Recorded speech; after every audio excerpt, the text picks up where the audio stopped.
بسم اللہ الرحمن الرحیم۔ السلام علیکم۔ حضرت ابو رافع بیان کرتے ہیں کہ حضور نبی کریم صلی اللہ علیہ وآلہ وسلم نے حضرت علی رضی اللہ تعالیٰ عنہ سے فرمایا، بے شک پہلے 4 اشخاص جنت میں داخل ہوں گے، وہ میں، تم، حسن اور حسین ہوں گے، اور ہماری اولاد ہمارے پیچھے ہوگی، ہمارے بعد وہ داخل ہوگی، ہماری بیویاں ہماری اولاد کے پیچھے ہوں گی، یعنی ان کے بعد جنت میں داخل ہوں گی، اور ہمارے چاہنے والے، ہمارے مددگار ہماری دائیں جانب اور بائیں جانب ہوں گے۔ حضرت ابان بن عثمان رضی اللہ تعالیٰ عنہ بیان کرتے ہیں کہ میں نے حضرت عثمان بن عفان کو فرماتے ہوئے سنا کہ حضور کریم صلی اللہ علیہ وآلہ وسلم نے فرمایا،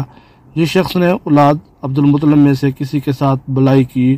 اور وہ اس کا بدلہ اس دنیا میں نہ چکا سکا، تو اس کا بدلہ چکانا کل قیامت کے روز میرے ذمہ ہوگا جب وہ مجھ سے ملاقات کرے۔ حضرت انس رضی اللہ تعالیٰ عنہ بیان کرتے ہیں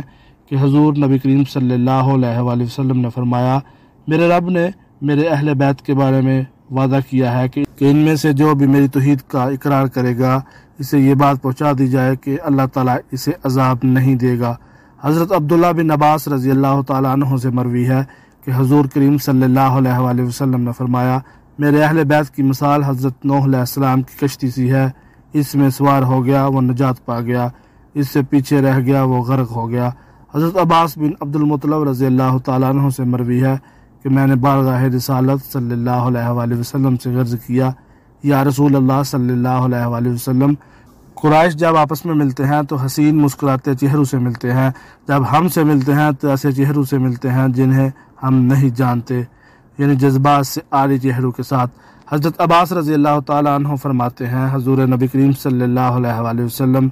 یہ سن کر شدید جلال میں آ گئے کہ فرمایا، اس ذات کی قسم جس کے قبضے قدرت میں میری جان ہے،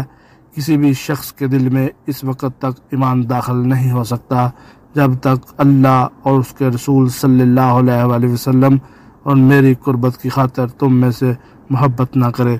مزید اس طرح کی ویڈیو دیکھنے کے لیے چینل کو سبسکرائب کرنا مت بھولیے۔ السلام علیکم ورحمۃ اللہ وبرکاتہ۔